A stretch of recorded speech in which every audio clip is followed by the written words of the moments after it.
Oi, queridos, e aí, tudo bem com vocês? Vamos para a segunda parte da nossa aulinha, então.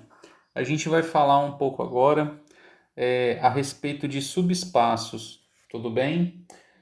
Bom, a gente estava falando na última aula dos espaços Rn, tudo bem? Dos espaços Rn, tá? Então eu cheguei a comentar com vocês que a álgebra linear, né?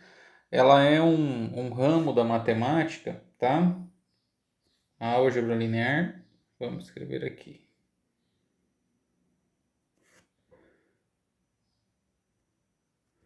Ela é um ramo da matemática que trata de conjuntos, né? E esses conjuntos eles são chamados de espaços vetoriais, tá bom? E quem é que mora dentro desses espaços vetoriais? Desses espaços vetoriais moram elementos que a gente chama de vetores, tá bom? Então, um espaço vetorial, ele é um conjunto, né? Que os elementos desse conjunto são chamados de vetores, e nesses espaços vetoriais existem algumas operações, tá? Existe tipo uma maneira de operar esses vetores, tá? Então, basicamente, a gente tem duas operações elementares que a gente já comentou a respeito delas, né? A gente tem a operação de soma de vetores, então você pega dois vetores u e v e você calcula u mais v, assim, né? A gente tem a multiplicação por escalar, que você pega um escalar alfa e você multiplica por um vetor v. Eu vou deixar anotado aqui uma outra operação que não é assim igual essas básicas que definem, né, o espaço vetorial, mas que é uma operação importante também que a gente chama de produto interno ou produto escalar, tá? Que a gente pega dois vetores u e v e calcula o produto escalar, que tem esse símbolozinho aqui, esse pontinho, tá? Como se fosse uma multiplicação. Isso aqui é importante para a gente saber ângulo entre vetores, saber ortogonalidade, etc. Tá? Assim, em geral, existem espaços vetoriais, por exemplo, um conjunto de matrizes é um espaço vetorial, conjunto de funções é espaço vetorial, né? Enfim, existem vários tipos de espaços vetoriais, mas a gente aqui nesse nosso curso introdutório está preocupado com esses espaços que a gente chamou de espaços Rn, certo? Espaços Rn. E no fundo, o que acontece? Todo espaço vetorial de dimensão finita, tá? Todo espaço vetorial de dimensão finita, no fundo, ele é um Rn, tá? Então vou escrever aqui, ó, todo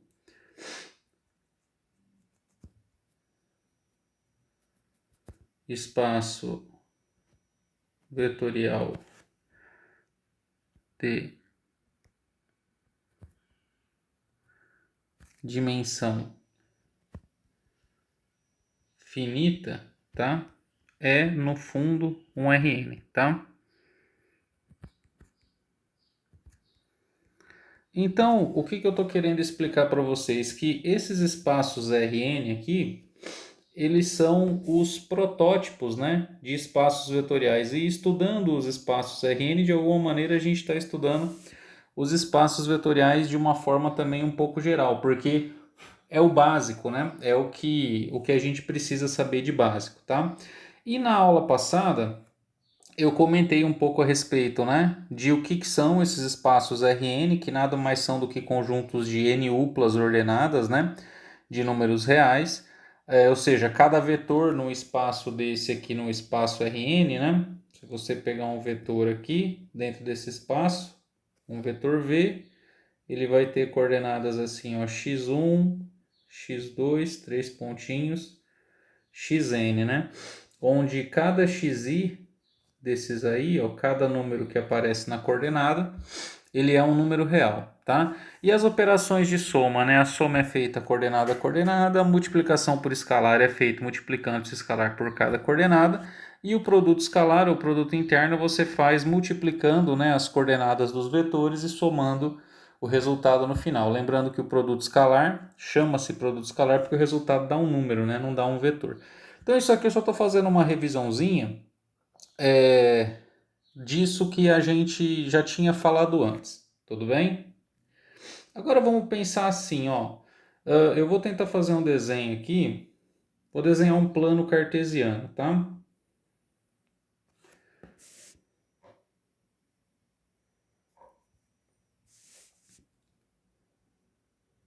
Vamos desenhar um plano cartesiano.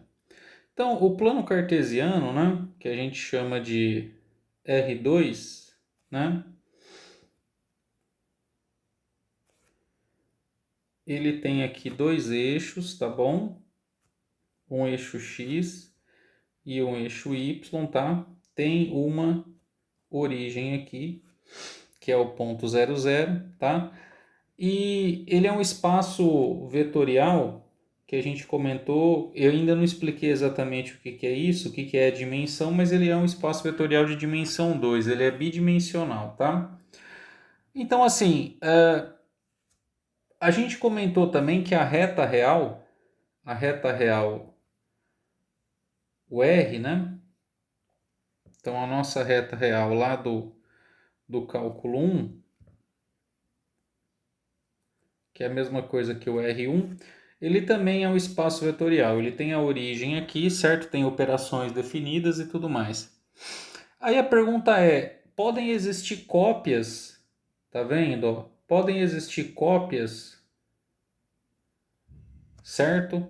Do R1 dentro do R2? Ou seja, será que existem retas? Tudo bem? Vamos colocar assim, ó. Será que existem retas dentro do R2 que, do ponto de vista das operações que a gente faz em cima dessa reta, ela funciona como se fosse o R, tá entendendo aqui? Que é o R1, tá legal? Veja bem, deixa eu desenhar uma reta aqui. Vamos tentar desenhar uma reta. Vamos pensar nessa reta aqui, ó. Tá legal? Que eu desenhei. Vou chamar essa reta de R.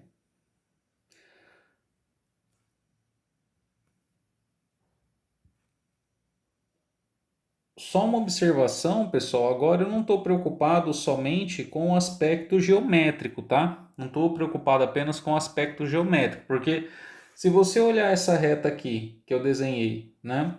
E você olhar essa reta que é a reta real, você tem geometricamente os dois são retas, certo? Então você fala assim, bom, tá aí, é uma cópia, mas eu não estou pensando só a respeito disso. Eu estou pensando também a respeito das operações. Então essas retas aqui, elas têm que preservar as operações, vamos assim dizer, né? Lá de R, ou seja, ela tem que herdar as operações, tá bom? Então veja bem, ó, só para começar o raciocínio. Tá vendo que aqui na reta real tem uma origem, que é o número zero, tem um elemento neutro?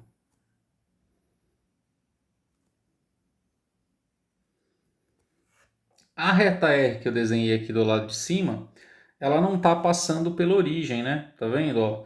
Então, essa reta aqui, ela não tem elemento neutro. Ou não passa pelo zero, né? Tá vendo?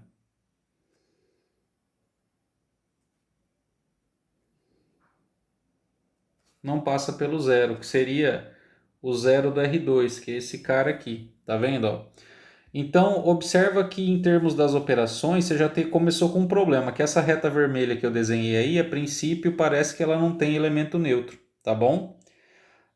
Uma outra coisa, ó, uma outra coisa. Vamos imaginar que eu pegue dois vetores U e V que estão em cima dessa reta. Eu vou pegar dois vetores quaisquer, tá? Eu vou pegar um vetor aqui, ó, tá? Vou pegar um vetor. Lembra que o vetor ele sai da origem e chega no ponto aqui em cima da reta. Imagina que está em cima da reta. Meu desenho tá ficando ruim aí. Isso, está aqui um vetor que eu vou chamar de U. E eu vou pegar outro vetor aqui que eu vou chamar, por exemplo, de V.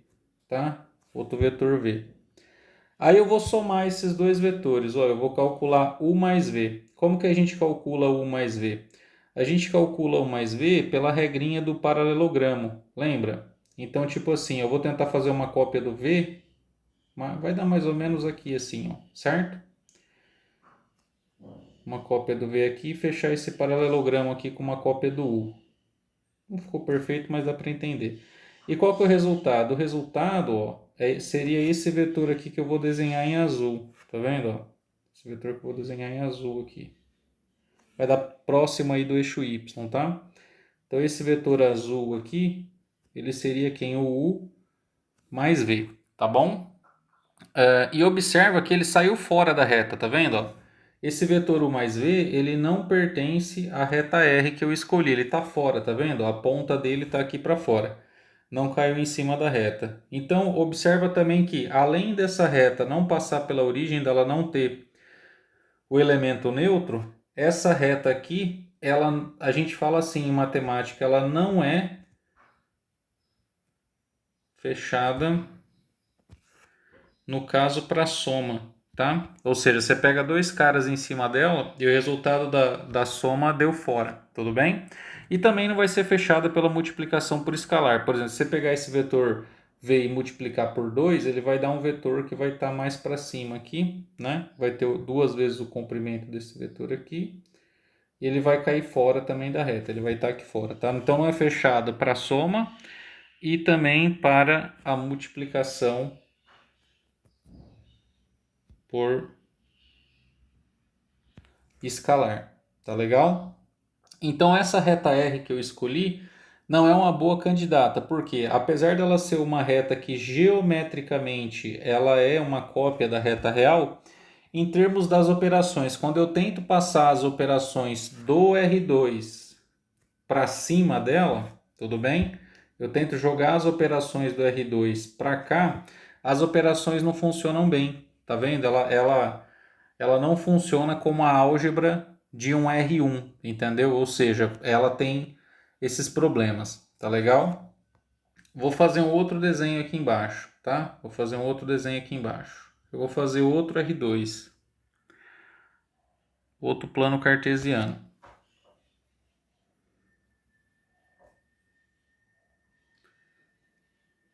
Opa, tava desligado meu negócio aqui.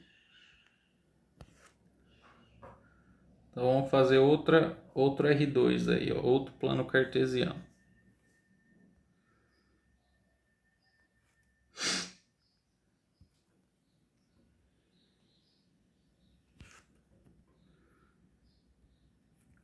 Só que agora eu vou fazer uma reta nova.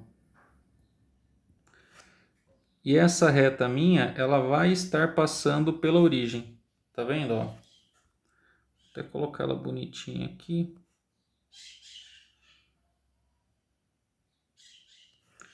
Essa minha reta agora, eu vou escolher ela passando pela origem, tá vendo, ó?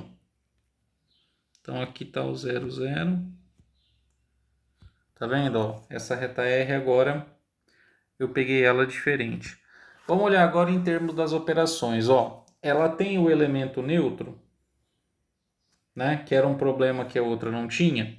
Sim, ela está passando pelo elemento neutro do R2, tudo bem? Então o 0, 0 do R2 vai funcionar como elemento neutro dela, tá? Vamos pegar dois vetores em cima dessa reta. Ó, como que a gente escolhe vetores em cima da reta? A gente pega um ponto aqui em cima da reta, tá vendo? Ó? E aí o vetor ele sempre sai da origem e chega no ponto, tá? Então vou fazer meio borrado aqui, ó. Tem um vetor aí. Ele tá é para estar em cima da reta, tá? Ficou meio borrado aqui. Tem um vetor, vou chamar ele de U. E sei lá, você pega um outro vetor V aqui que está para o outro lado, ó. Por exemplo, mas poderia estar para o mesmo lado. Quando você soma esses vetores, né? O resultado da soma ainda dá em cima da reta, certo? E quando você multiplica qualquer um desses vetores por um escalar alfa, tá? Então, nesse caso aqui, o U mais V pertence à reta.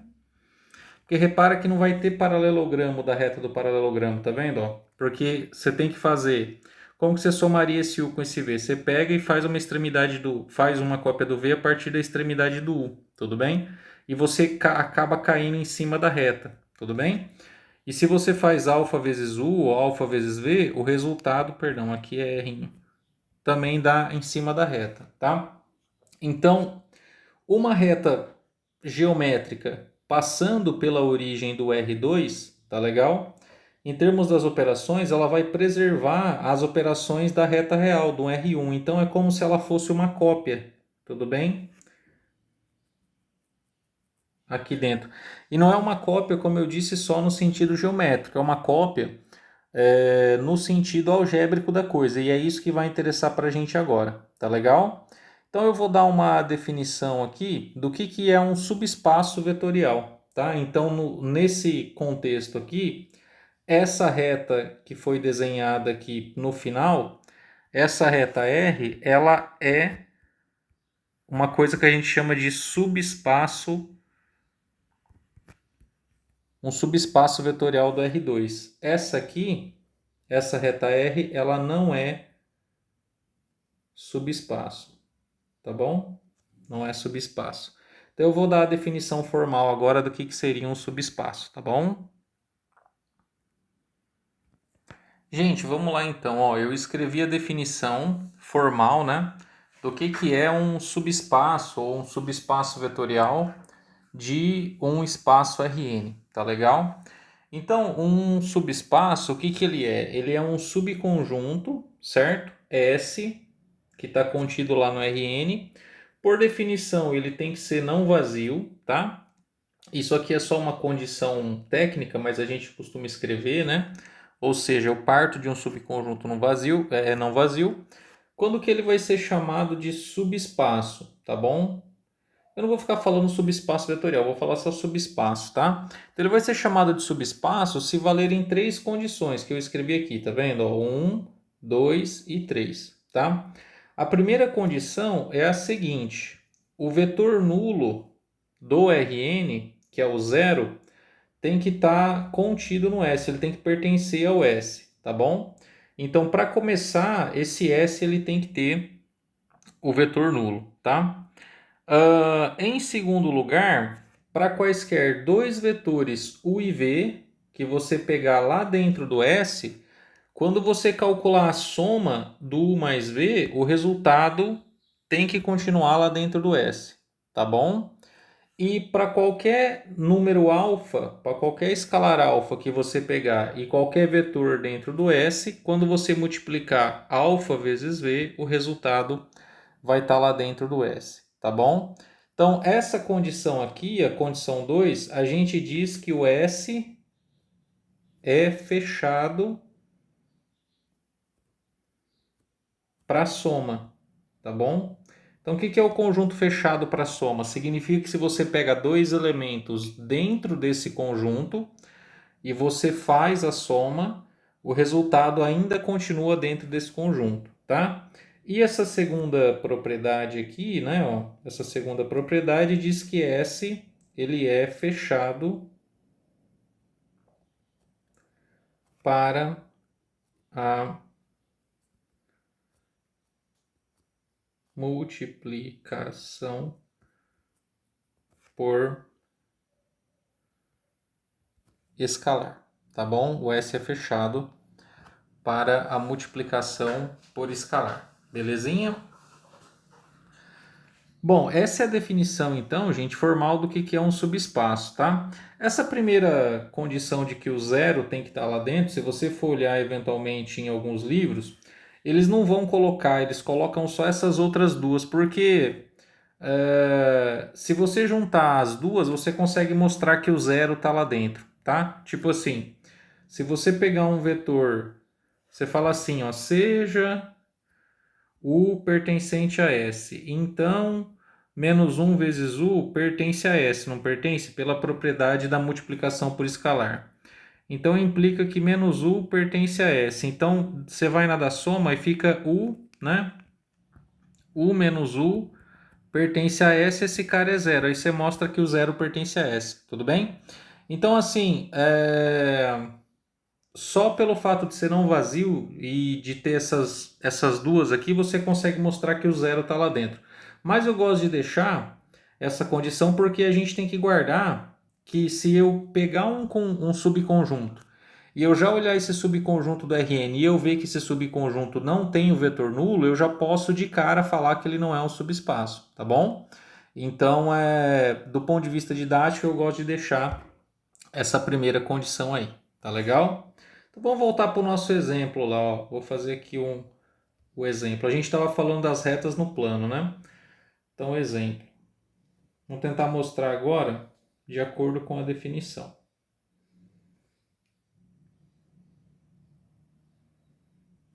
Então, mostre ou prove que toda reta que passa pela origem do plano R2 é um subespaço, tá legal? Que é o exemplo que eu estava falando antes lá, né? Então, veja, eu estou querendo mostrar que se eu tiver lá no R2, né? Tiver lá no R2 uma reta qualquer, né? Que passe aqui pela origem, ou seja, ela tem que estar passando pela origem. Essa reta aqui, ela vai ser, na verdade, um subespaço, tá bom? Isso não é muito difícil de fazer, tá? Então vamos ver, ó. Primeira coisa, como que é uma reta na origem? Então, como que tem que ser a equação dessa reta?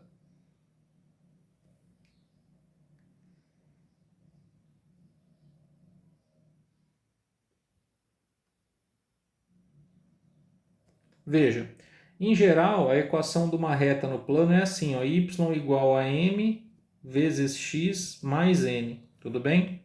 Só que como eu estou falando que é uma reta que passa pela origem, tudo bem? Esse n aqui, esse coeficiente, ele tem que ser quanto? Ele tem que valer zero, tá legal? Porque o n é justamente onde a reta corta o eixo y, não é verdade? Então, se o n fosse diferente de zero, ó, a reta estaria passando por aqui, estaria passando fora da origem, tá? Então, na verdade, a equação da minha reta é assim, y igual a m vezes x, tudo bem? M vezes x para algum número m. Vou pegar m diferente de zero, tá? Para evitar que a reta seja uma reta paralela ao eixo x aí, sei lá, né? Não, pode até deixar m igual a zero. Vou só colocar m vezes x aqui. Y igual a m vezes x. Beleza? Joia. Então vamos lá, ó. O que a gente tem que mostrar? O que a gente tem que mostrar? Vamos voltar na definição. A gente tem que mostrar que o zero está lá dentro, né? Isso é meio óbvio porque a gente pegou a reta passando pela origem. A gente tem que mostrar que se dois vetores estão lá, a soma tem que estar lá. E a gente tem que mostrar que se um número real, né, é escolhido aleatoriamente e eu pego um vetor nessa reta, que a multiplicação desse número pelo vetor ainda continua na reta, tá bom? Então vamos lá, gente, ó. Primeira coisa a ser mostrada. O zero pertence à nossa reta. Eu vou chamar a reta de S, tá bom? Vou chamar essa reta aqui de S, ó. S, dois pontos. É essa reta. Então, zero pertence a S. Por quê? Basta escolher x igual a zero na equação da reta, não é? O que a gente vai ter? A gente vai ter que o y é igual a quanto? M vezes zero, que é igual a quanto? Que é igual a zero. Tudo bem? Então, nesse caso aí, Se você escolhe m igual a zero, você está na onde? Você está no ponto 0, 0. Então, isso aqui vai implicar que o ponto 0, 0, porque você pegou x igual a zero e o y também dá zero, ele pertence à reta, tá bom? Então, nesse caso aqui, pessoal, é o zero do R2, tá? Até vou colocar um vetorzinho aqui, ó, é esse cara aqui, tudo bem? Então, é trivial, ou seja, se você pegou uma reta do tipo m vezes x, você escolhe o x igual a zero, o resultado do y também é zero, então você mostra que ela contém, né? Que ela contém o elemento neutro do R2, que é o ponto 0, 0, tá bom? Joia! Agora nós vamos pegar dois pontos em cima da reta, dois vetores em cima da reta, tá? Então sejam U e V, dois vetores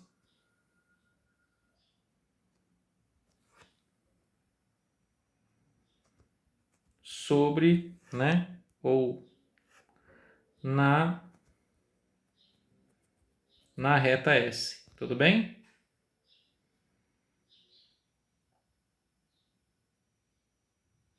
Legal. Então, o que tem que acontecer? Ó, esse vetor, o vetor ele tem uma coordenada, né? Tipo assim, ó, o vetor U, ele vai ter uma coordenada assim, ó, que ele é x1, e como a coordenada y está em cima da reta, ela vai ser m vezes x1. E o vetor v, ele tem uma outra coordenada, que é x2, e como está em cima da reta, tá vendo? Ó, o y, ele tem que ser m que multiplica o x2, tá bom? Então, o que acontece com o u mais v quando você somar? A soma ela é feita coordenada a coordenada, tá vendo? Então, aqui vai dar x1 mais x2 e aqui vai dar m x1 mais m x2, beleza? Só que como que fica esse u mais v? Ó, aqui na primeira coordenada fica x1 mais x2, não muda. E aí esse m aqui você tira em evidência, fica m que multiplica quanto? Que multiplica x1 mais x2, beleza? Então observa que tipo assim, ó, se você chamar esse cara aqui de, sei lá, de x e esse cara aqui de x, tá vendo? Você tem então um ponto que é do tipo x e m vezes x, tá legal? Então esse cara aqui continua em cima da reta S, tá? Porque obedece a mesma estrutura, tá? Então, tipo, quando eu pego a equação da reta desse jeito aqui, ó, né? O que significa? Significa que um ponto em cima da reta ele tem que ter uma coordenada x e na outra coordenada que é y é m vezes x, tá vendo? Eu estou usando isso aqui. Então é isso que está acontecendo. Aqui apareceu x1 mais x2, aqui é m vezes o x1 mais x2. Então é a estrutura da reta, tá vendo? Está em cima da reta. Então, obviamente, a soma continua em cima da reta, tá bom? E por último agora, para mostrar a última propriedade, o que nós vamos fazer? Nós vamos pegar, sejam, né, um escalar alfa, um número real, e um vetor v que pertence à reta S, tá? Então veja, por esse cara v pertencer à reta S, como que ele tem que ser? Ele tem que ser da forma v igual a quanto? X m vezes x, tudo bem? Para algum x aí real, tá bom? Porque ele está na reta, ele tem que estar em cima da reta, então tem que ser desse jeito aí, beleza? Joia. Então o que nós vamos fazer? Nós vamos multiplicar alfa vezes v, tá? Alfa vezes v. Então o que é? Alfa multiplicado por quem? Como que é o v? X m vezes x, porque ele está em cima da reta e a reta, o y, né? O y da reta é m vezes x. O que nós vamos fazer? Vamos multiplicar coordenada a coordenada. Vai dar alfa vezes x e aqui vai dar alfa vezes m vezes x. Beleza? O que nós vamos ajeitar aqui? Eu vou deixar alfa vezes x. E aí eu vou pegar o m e vou fazer assim, ó, m que multiplica alfa vezes x. Tá vendo? Então, de novo, ó, se eu olho esse cara aqui, né, como um valor... Ops. Espera lá que eu vou colocar uma vírgula aqui. Isso. Se eu olho esse cidadão aqui como um valor, ó, alfa vezes x. O que está na segunda coordenada é m vezes alfa vezes x. Tá vendo? Ó? Então, tipo assim, é ainda, né? Então, chama isso aqui de t, por exemplo, né? Olha isso aqui como um número, chama de t. Então, você tem t aqui, você vai ter o quê? M vezes t. Tá vendo? Então, ainda está em cima da reta, tá bom? Ainda pertence à reta S. Então, o que nós acabamos de demonstrar? Nós fizemos o seguinte, ó. A gente pegou uma reta que passa pela origem, certo? A gente argumentou o quê? Que se a reta passa pela origem, ela tem que ser, a equação dela tem que ser do tipo m vezes x, tá bom? M vezes x, ou seja, um ponto em cima dela, um vetor em cima dela tem que ser desse jeitão aqui. E aí nós fizemos? Pegamos e mostramos que o zero está nela, pegamos dois vetores nela e mostramos que a soma, tá vendo? Ó, pertence a ela. E pegamos um número real e um vetor nela e mostramos que o produto desse número pelo vetor continua em cima dela. E é uma continha bem simples, tá legal? Pessoal, é tipo uma continha bem simples, não é um negócio muito complicado. Às vezes, olhando isso aqui pela primeira vez, pode confundir, tudo bem? Mas não é tão complicado assim não, tá? Então, para a aula não ficar muito cansativa, eu vou encerrar ela agora. Essa seria a segunda parte da aula que eu tinha mandado para vocês já. E na sexta-feira a gente vai fazer uma aula síncrona que eu vou comentar mais coisas a respeito de subespaços e nós vamos fazer mais exemplos, tá bom, pessoal? Então, um abraço aí para todo mundo. Até sexta-feira. Tchau, tchau.